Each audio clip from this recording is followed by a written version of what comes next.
This is LS, and you're on Thorin's YouTube channel, so cut the Western shit. One of the teams that's made a number of moves all at the same time to kind of complete their roster for the LEC, the new name for the ULCS, is Misfits. And they've brought in sOAZ, formerly of Fnatic, Febiven, most recently with Clutch Gaming, and Gorilla from Kingzone Dragon X, and added all these players. Maxlaw's contract was extended for a few years, I think 3 years, and Hans Hammer had already been under contract till 2020 anyway, earlier, so they didn't need to replace AD Carry, and they already knew they had someone there. So obviously, a lot of roster move discussions I'll discuss with Loco on my show Listen Loco over on his channel, but this was one where it's just too interesting, too spicy, so I want to get into this one directly. So let's go, and as usual, we'll use my system for considering the different players, whether they should have been let go, whether it was the right pickup. So let's start with sOAZ, right? Should Fnatic have let sOAZ go? I'll say first and foremost that on a practical level, I don't think they had a choice. Because if you're asking who politically you're supposed to choose the young rookie who looked amazing at Worlds with Bwipo. Fan-wise, they want you to take Bwipo. He's someone who's been able to engage the fans very well. People love his sort of incredible rise over this year, and they're really hyped, invested in his storyline. So if he becomes a bench player or leaves, people will criticize you harshly. I think in terms of team mentality, for whatever reason, the coaching staff and the other players preferred to use Bwipo for the carries anyway, even though I think sOAZ could have done it perhaps just as well. We'll see. And so as a result, I think they would have chosen him anyway. So all in all, it didn't really make much sense in terms of external aspects to keep sOAZ and potentially lose Bwipo if Bwipo wasn't willing to be a sub and split the playing time. Especially because in a world in which sOAZ goes on to be just as godlike, maybe even better, maybe even be the MVP elsewhere, for example, in Misfits, people will still say, but it was worth gambling on Bwipo, or if Bwipo's still a very good player, they'll say, yeah, but we'll get more years out of Bwipo. The problem is if you go the other way, if they'd have kept sOAZ, and sOAZ had still been good, but Bwipo had gone elsewhere and really had played for 5-6 years, and maybe sOAZ retires in 2 years, and Bwipo, God forbid, becomes the MVP elsewhere, then people wouldn't give you the opposite kind of fair nod of the head of you couldn't have known that. They'd say you idiots, you should have kept Bwipo, he had so much potential, I always told you he would. Whether or not that's true, because one thing that you have to actually say right now is nobody knows if Bwipo will ever deliver on his potential. No one knows what he will do if he has to be in a meta that's pretty much only tanks and some bruisers. No one has any clue. No one knows how he'll respond with brand new players around him. He's only ever played in one elite lineup, and that was this Fnatic's team. That's not the same with sOAZ. So even though I could make a separate video, I probably will, breaking down the whole sOAZ versus Bwipo thing and going into more detail on some of the intangible aspects that I'm able to gather for people from interviews and behind the scenes.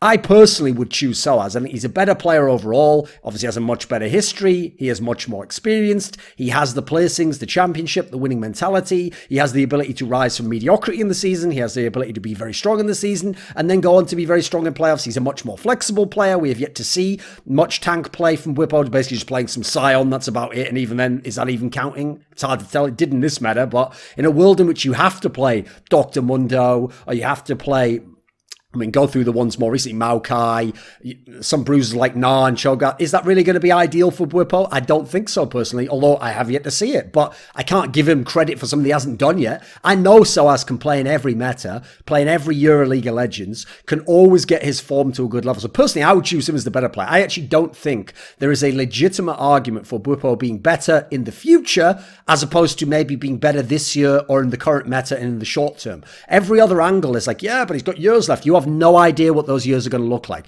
Yeah, but he looked amazing this year. You have no idea what he will look like next year. That is not the same for sOAZ. We have a very good idea of how he might play, what he's been able to do, how he's been able to continue it, and there are no signs yet to say he will fall off and slow down. There haven't been any suggestions in his play or his attitude that would suggest he would. In fact, if anything, he seems hungrier than ever because of the Bwipo thing. So firstly, in terms of the Misfits pickup, I think this is an amazing move. I actually think even if Alphari hadn't left and gone to Origin, I really wonder if what order this was in. Had Alphari already gone and then they got sOAZ? Had they already talked to sOAZ and therefore they wanted him and therefore they said Alphari can go elsewhere? Because personally, I thought Alphari was very good, and I hope in a team like Origin, actually, he can show he's even better, because I thought he was a very good top laner, especially in terms of flexibility and champion pool. But I personally would take sOAZ over him because sOAZ has the experience, sOAZ has the championship, sOAZ has the playoff pedigree, sOAZ has so many years under his belt, and sOAZ can do everything himself as well. So as a result, actually, the only thing I could maybe even give Alfari an edge on is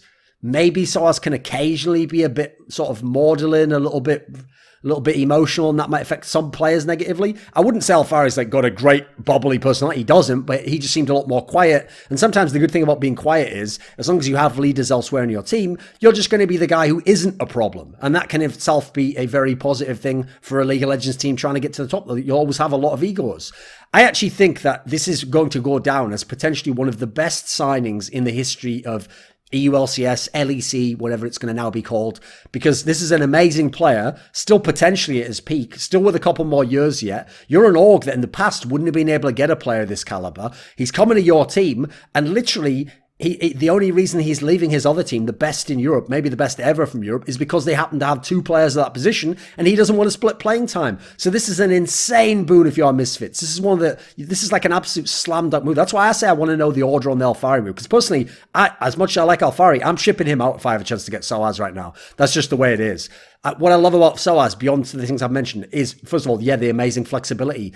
Then he add in, he's a proven winner. He's got playoff experience. That means that this team could do so much with him. And as I say, unlike some of the past years, you go back to the first Orihin run, and you go back to his last year in Fnatic in the first go around, you know what, he was a bit burned out. He was a bit sick of the meta. He was taking a little bit time off. He was cruising during regular splits and then getting it together for the playoffs. He's now hungry because he's seen what it's like to be in a team that can go really deep at Worlds to the finals and him not get to play. Next year, he wants that to be him. He knows that could have been him. And you know what, from knowing sOAZ, I'll bet in his mind, he even thinks he could have won a couple of those games if he'd gotten to start in the final and they hadn't have played such a pussy-ass style and gone the approach they did with putting in Bwipo in all the games except the last one when all hope was lost and the rest of the team seemed fucking checked out anyway. Reminded me of when LGD in 2015 put Flame in for the second rotation set of games, but you could tell everyone else in the game had just fucking checked out and knew they'd lost anyway and couldn't make it, so no give a fuck. And he was the only one who looked like he was trying. Now then, if we talk about Febiven, this is a much more tricky case, because should Clutch Gaming have let him go?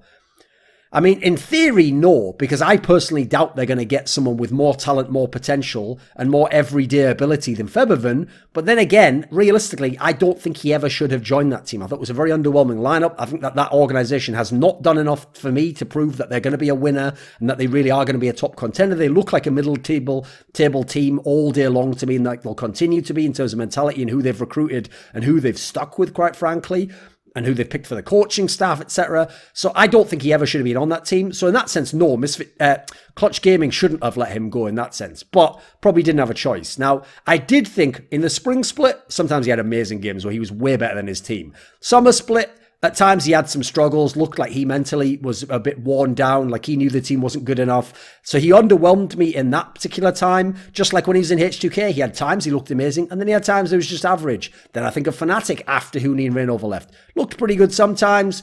Other times you were like, where's the guy I thought was going to be potentially the best EU mid laner? Febiven hasn't been a contender for best EU mid laner, realistically, for quite a while. I know he might have been given all-pro status when he was in, I think, H2K, but I never really fully bought it myself. I thought there was better players who had worse teams at the time.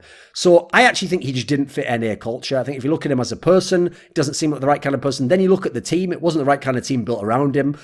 He was never just going to hard carry the whole team and win all the LCS. Like, that's not the type of player he is. In fact, in that sense, he reminds me a little bit of Reckless before Reckless had the 2017 kind of transformation, because I think of Febiven as someone where if you have threats in the other lanes and you have generally a pretty strong roster and team overall, then he can be very strong at his role. But I think if you put him with lesser talents and you make it so it has to all go through him, he isn't going to hard carry in the way that a Forgiven, in the past people like Froggen, someone like Jensen might be able to. He's not going to do that, I'm afraid. Instead, you can end up with him doing pretty good in some games, okay in others, but you're just not going to get wins.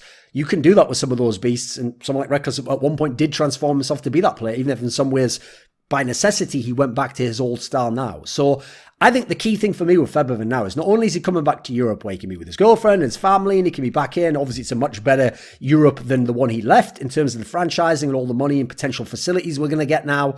But let's be real, he better be hungry. He better be ready to prove he's world class again, because at the moment he is way down that totem pole of EU mids. So we're talking you can go 4 or 5 deep before you have to start mentioning this guy. Like at the moment, as much as I think he gets a bit overhyped, I'd put Jizuki over Febiven. Like at least with a team that I still don't think thing's that good. He's shown me some really big time stuff and some big time playoff stuff as well. I haven't seen a lot from Febiven in a long time, and I don't really count the odd best of one in the NALCS, mate. That ain't going to get it done for me. So the key thing for me is alluding to the type of team I think he needs. He has everything he needs in this team to be very good. And I'll get to some of that later when I talk now about the third member joining the team. So this is Gorilla. Now, first and foremost, should Kingzone Dragon X have let this player go? Obviously, I don't know yet who they are going to get. So if Kingzone Dragon X ends up signing Matter, then you know what? Fair play, tip of the hat, you were right. This is the time to let Gorilla go. This is when his stock's fallen a bit. If they're getting maybe Tosin, okay, again, I think he's a player with a lot of promise who was very good last year and was better than Gorilla. Almost anyone else, I think it's crazy that they let this player go because he was such a core element of their team.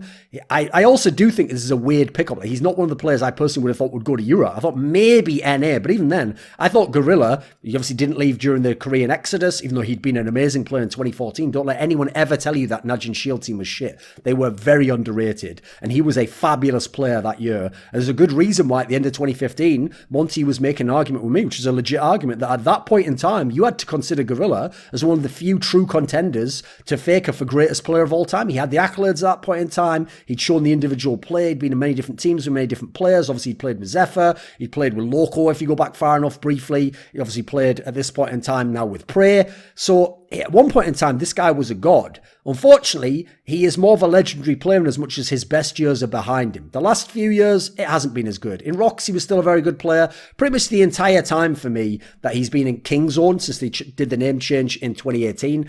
I've never thought that he was personally that good in Kingzone. I thought he was one of the players who had a lot of struggles, actually. Thought him and Peanut at times, especially once you got to the summer, had their issues.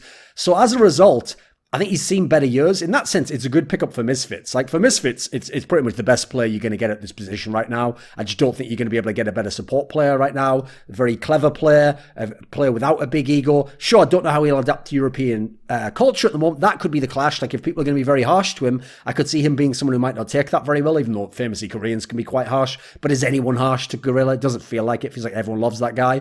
So the real issue I have with him joining is if you were going to get Gorilla, I personally, I know you had Hansama under contract, but I would have just said, go all out and get Prey as well. Get the two of them because they've played so fantastically well together.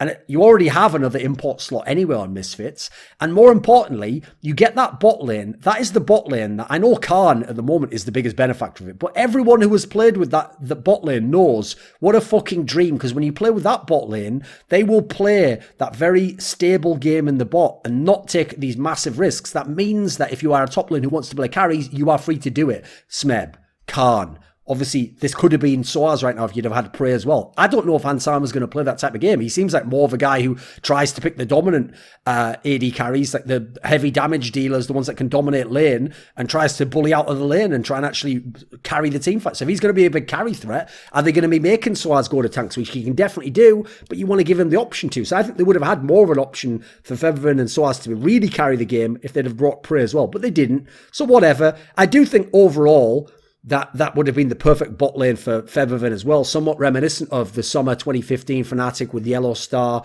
and with Reckless when he came back. So I think that would have been a nice sort of nostalgic comfort feeling for Febiven as well. I'm not quite sure with Hansama how much it'll work. I want to really see in this one, the big question mark for me is you've got a UK jungler and a Korean jungler.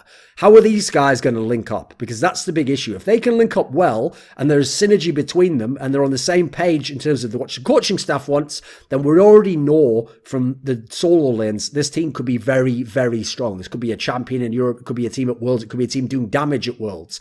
But it's going to rely a lot on that. Now, if it is a team where the jungler and support are on the right page, welcome to heaven, Febiven. You can have ganks all day long. You can have people protecting your mid lane all day long. This could be a very, very good year for you, which if you then get your individual level back together, you get your shit together as a player and stop all this bullshit and stop being lack of motivation or whatever. That's the wackest excuse of all time. It's like, this is one of the reasons why if I was a coach, I would be pretty harsh. I'd have to say the one excuse I'd never accept is lack of motivation. Get the fuck out the door then. I'll find someone who's got it. I don't care if they're a worse player than you. If they have the motivation, I'll take that guy over you in that sense. So if he comes back, presumably it's with the mentality to be a top player again.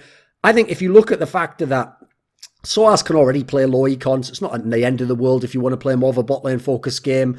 Quite frankly, this team can go anywhere they like. That's what I like about them. That's what's so scary about them. They're actually somewhat reminiscent of Fnatic from last year in that sense. Like, they've got a lot of strength all over the map, and they could play many different styles. And so anyone watching Worlds, Fnatic didn't like tailor what they did to fit Worlds there. They could have gone with the meta from Spring and still been an extremely good team. That's how much flexibility and versatility and strength they had throughout their whole roster and the mentality they had as a coaching staff. So one of the issues here for me is you've got the players, but what is the coaching staff scenario going to be? Because obviously Hussein, aka Moose, has stepped back as the head coach. Jesus, who was the strategic coach earlier this year, has stepped forwards as the head coach. That's an interesting one. Jesus is a little bit of a weird guy in as much as, like, obviously he used to be a player, but in different roles. He played mid, where he was just a fucking like Ziggs player, just farmed. And then he was obviously playing as a support player in Fnatic, so he's got some decent history. He's obviously had those spicy tweets, which make people feel like he's a bit of an emotional guy. Actually, that's just more like EU banter, rather, like the kind of flame you'd give people on solo queue. I think people read into that too much. I thought it was kind of cool in a way to be spicy. Maybe went a little bit too far for someone who's a coaching staff, because you will draw ire towards your players, not just yourself there. So I want to see how he controls it in that way. It seems like a guy who has an ego. That could be a positive here. Generally, I mean, this is pure speculation, but from seeing the way he played and the teams he's been involved with coaching, it seems like generally they are people who have, like, I wouldn't say they adhere as much to the overall global meta. Like, I'd say they looked as though they tried to define a meta just within their own team of what we're strong on, and then play and practice to that, which sometimes looked amazing, like in 2017, obviously it's before Jesus was there. This year, at times looked good, at times the meta was so extreme that I think it went against it too much and actually cost them, and meant that they weren't just practicing the thing in the very short term that could make you win. So I'm not right sure how that will affect this team, because I think with this team, you've got so many weapons and tools. You could do that approach and be very, very successful doing it, actually, and be incredible regardless of the global meta. So maybe this is the right team and the right coach for that, if that indeed is going to be the case. Obviously, that part's pure speculation. I can't know how Jesus will actually coach. The reason why I'm very excited about this lineup, even though there are still a couple of question marks, and obviously I've never seen them play, is because as of right this moment, I think this is the best lineup in the LEC. Like, no one really knows what Fnatic's is going to wind up as, but if it's true Caps leaves the team, they're in trouble. And I quite frankly think that there's many metas could come along that will make Bwipo not look as amazing as the people think he was, and will make sOAZ a better player. Then you got to add in, sOAZ is so flexible that he allows you to do so much in this team, and yet proven in both angles. Anyone who thinks like, he's just a tank player who can sometimes play carries, this boy could play carries every game and be one of the best in the world. Like a top 10 top laner in the world with carries. I'm telling you, I've seen it before. I've seen it in the past. I've talked to him many times. I just think that's absolutely the case. G2 just looks like a weird team. Who the fuck knows what happens if Perks is the AD carry and what else that team's doing? I already thought their bot lane was a bit suspect. So I have no clue what happens there. So I have to say, right now, Misfits has what I would consider, even with the rumours about the Origin line, I think this is the best lineup in LEC right now. In fact, I'll go further than that. Beyond perhaps Team Liquid's lineup, which I think has a lot of potential and some very strong players. Except for Team Liquid, I think it's the best team in any of the LCS right now. Like, this is a fabulous looking squad, because Misfits before, I think, overperformed at Season 7 Worlds. And not making it to Season 8 Worlds was a slight underperformance. But that's the thing. They were always, for me, an above average team who were verging on being elite. I never thought were quite elite. I don't care how well they adapted and how well they played at Season 7 Worlds. It was one tournament, mate. They were verging on being elite when they had the right meta for themselves and for their personnel. But now they've gone to a very strong team, very versatile team with both proven experience. Some legendary players like Gorilla and sOAZ are legends of their region with insane accomplishments, both on worlds level and domestically. And then you're adding in players like Hansama, who already looked pretty solid. You've kept Maxlaw, who's like, I mean, for people who don't know, I just call this guy like the EU Smithy, because like he fits a similar type of role. I know he can play carries more, but for me, that's when he's at his best, and that's what he does the best for his team. And so he's at his best when in some ways he's invisible, because he's just helping the rest of the team look like they're amazing. So I think this is a team with massive potential. They've kept the right. Hansama's the only questionable one for me, and that's only if they were going to bring over Prey. So I think this is a team that can do a lot. I don't think Hansama even has to be that good, because he could end up being the third threat depending on the meta. This is a very, very good lineup though. This video was kindly supported by Andreas, Snazore, Westerlund, Dean Tanglis, Gardner Wilson, Landon Thompson, Tobias Bernasconi, OllieJ, NateDOhDoubleG, Kyla Harris, Travis Greb, Daniel Yordanov, James Harding, VeXii, Robert Baxter, Lucas Kerza Szczesny, and a special thanks, as always, goes out to my man, Jerky's Minion. Do you want to suggest a topic or a guest to feature in my upcoming content? Perhaps you want to ask me a question in my monthly AMA. Do you want teasers from my upcoming content? See who the next guests are going to be. Perhaps you'd like to take part in a discussion about esports with me. Well, any and all of the above exclusives are available for my patrons, so put your money where your mouth is and join the Scrilluminati today at the Patreon link below.